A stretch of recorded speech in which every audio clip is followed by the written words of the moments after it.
Good morning, afternoon, or evening. My name is Shannon, and today we are actually going to be going over some of the 1-star reviews for my favorite books. All the books I will be going over are all rated 5 stars or higher by me. And I just want to preface this by saying, obviously, everyone is entitled to their own opinions about the books that they read. Reading is such a subjective hobby. Everyone's entitled to their own opinion. I just thought I would react to some of these. I will be inserting the reviews that I find right here, just so you guys know. So, we're going to be starting with Akabor because that is one of my highest rated books ever. So, the first one says 202.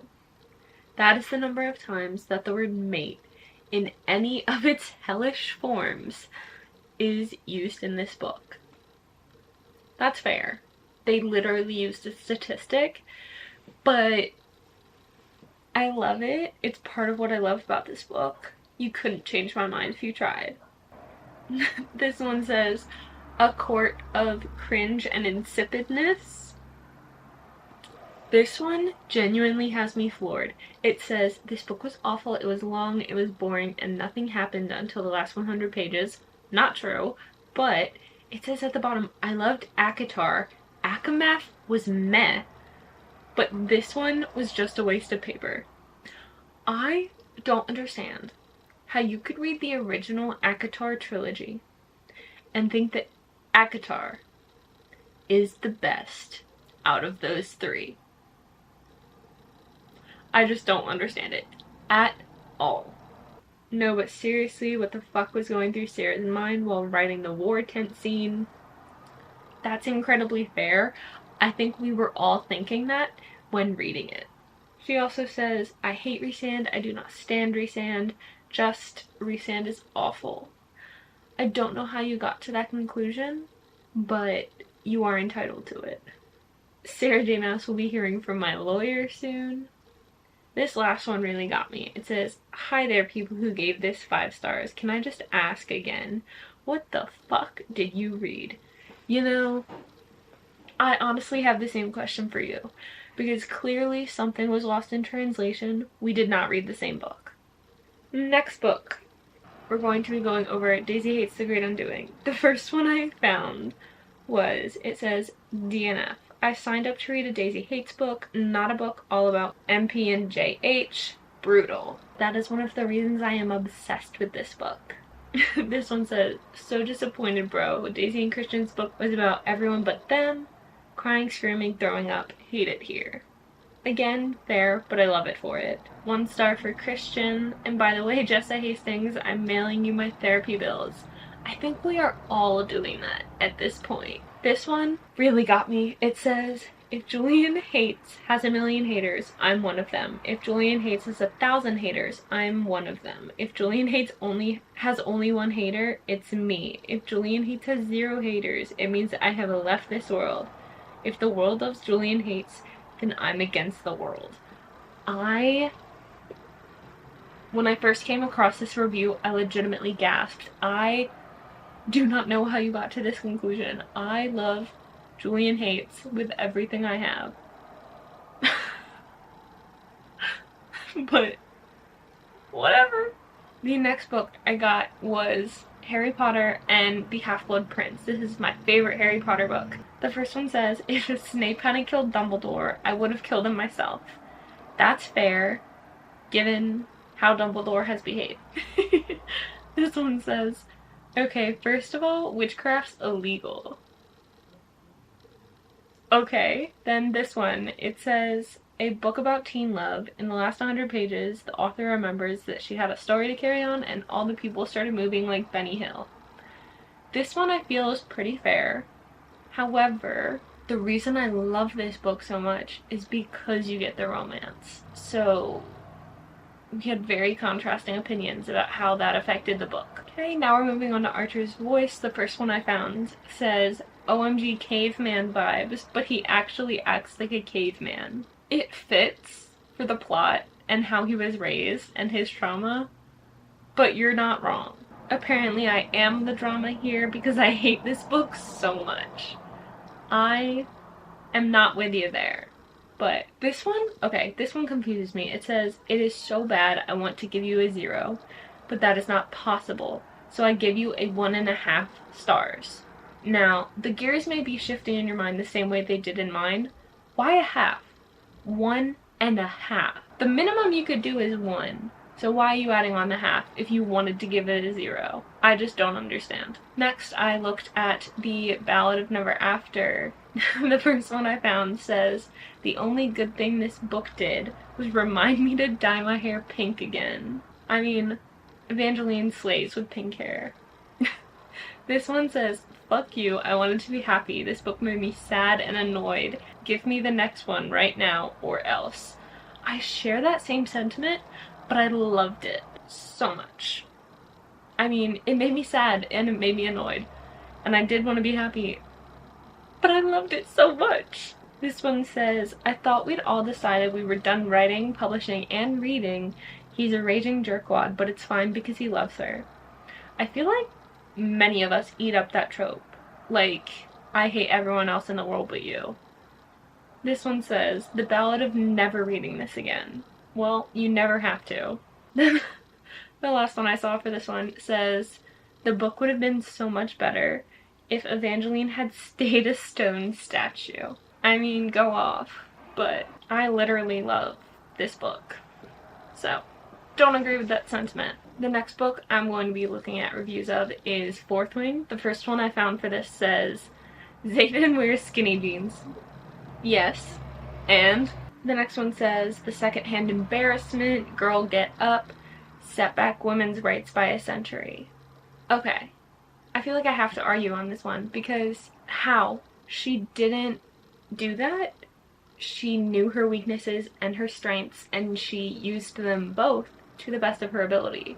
She's a girl boss. The last one I saw for this one says, "I'm so tiny." Yes, it did mention Violet's size a lot and her weakness a lot, but she has a genuine medical condition. It's not that she's just small. The next book I looked up reviews for is Magnolia Park's The Long Way Home. The first one I saw said 0.0.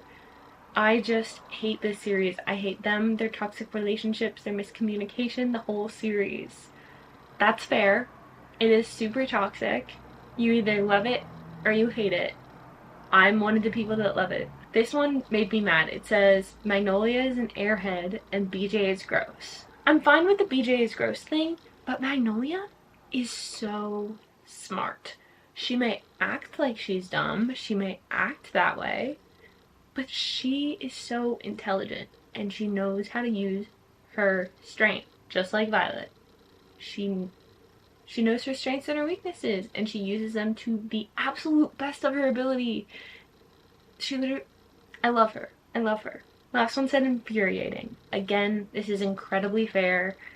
This couple is maddening, but I still really enjoy it every time. The next book I looked up reviews for is Things We Never Got Over by Lucy Score. The first one I found says, "You are in your 40s and decided to pee in your backyard." That's fair, but I feel like that's not weird. Maybe that's just because I'm from, like, small town, rural areas, but that's not at all weird to me for a guy to do that. This one says overhyped. That's all they said. I feel like that's fair, and it is an overhyped book, but that doesn't mean it's not still great. This one says, "This was so bad, DNF at page 32. The only issue I have with this is because I feel like you can't really get the feel of a book in 32 pages. I typically give a book 100 pages before I DNF it, and that's at minimum, because depending on the length of the book, you are usually at least a quarter of the way in by then, and I feel like that's a pretty good idea when you start to understand the plot, the characters, and can decide whether or not you want to keep reading it. The next one I looked up reviews for is Hooked by Emily Mcintyre. This is a dark romance, and the reviews are hilarious. The first one I found was See, and this is why we don't trust guys with J names. That's fair. I'm not even gonna lie. Completely justified. The next one says, what in the Stockholm Syndrome type trope was that? Again, that's fair. Probably one of the most toxic relationships I've ever read about. Just what the fuck. This is a dark romance. I don't really know what you were expecting. Usually dark romances are in some way, shape, or form toxic. Almost as traumatizing as Haunting Adeline. Again, these books have trigger warnings and are classified as dark romances for a reason. The next book I looked up reviews for is Hook, Line, and Sinker. The first one I found says, he needs therapy, not a romance. That is fair, but he did get a romance instead. This one says, I can never look at ginger oil the same way ever again. That's fair. Me too, babes. Don't worry about it. This one just kind of confused me. It said 1.5 stars. I hate nicknames in rom-coms. Do you understand the premise of a rom-com? Because just about every rom-com I've read has some form of nickname. The next one I looked at was Done and Dusted. The first one said, DNF. If Luke calls Emmy sugar one more time, I was going to throw my Kindle across the room. I feel like that's fair, but also, I believe this book is in the South, and that's a very common term of endearment in the South. I use that term of endearment all the time. That's what confused me a little. The last one I found for this one says, +1 star for the cute cover. If you didn't like it, you're entitled to that. But I appreciate the fact that they were able to still appreciate the incredibly cute ass cover that is Done and Dusted. I'm gonna put it right here because it's beautiful. The second to last book I looked up reviews for was Harry Potter and the Order of the Phoenix. The first one I found was Harry Potter and the Order of finally some adult doing their job. Almost, but not really. Entirely fair and justified. Adults are almost never present in these books and do just about nothing. Next, this one says, ugh, way too much teen angst, and where the hell was the editor? Way too long. I feel like the teen angst comment is fair, but at the same time, I believe in this book he's 16, so what do you expect? He's literally a teenager in just about peak puberty. Did you expect him to not have teen angst? And then this book is long, but I feel that it's appropriate for the book. Then the last one said, my favorite character died. I can't believe it. Harry didn't even get to know him.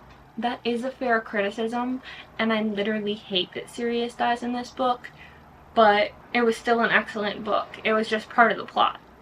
Don't hate a book just because they killed a character off. The last book I decided to look up reviews for was Reckless by Miss Elsie Silver. The first review I found says, why does the pregnancy trope ruin everything?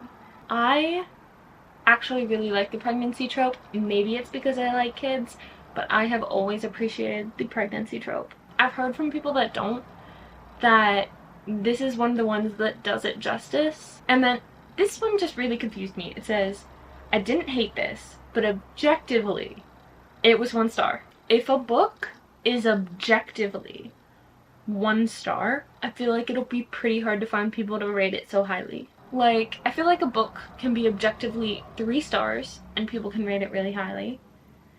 But to say that it's 1 star, objectively, is such a strong comment to me. I don't know. I disagree, but I just didn't appreciate them stating something like it was a fact. It's gonna be the last review of this video. It says, I could not get into this book. I stopped after 76 pages in. It all felt so cliche. There are no real sparks and the plot is so predictable. I could not connect to the characters at all. Like I have previously said, I feel like you need to give a book at least 100 pages before you judge it too heavily. And the thing about it being cliche and predictable, it's a romance book. If you want something unpredictable, pick up a mystery. Romance books are the most predictable books you could possibly pick up. That's just my opinion. I realize I'm coming out like I'm being super harsh and judging these. They gave their opinion. I'm just giving mine. that is going to be the end of today's video. I hope you guys enjoyed. If you did, please make sure to give it a thumbs up and subscribe for more book videos. If you'd like to be notified right when I post a new video, just make sure to click the bell icon. I hope you all are having an absolutely wonderful morning, afternoon, or evening, wherever you are in the world, and I will see you guys in my next video. Bye!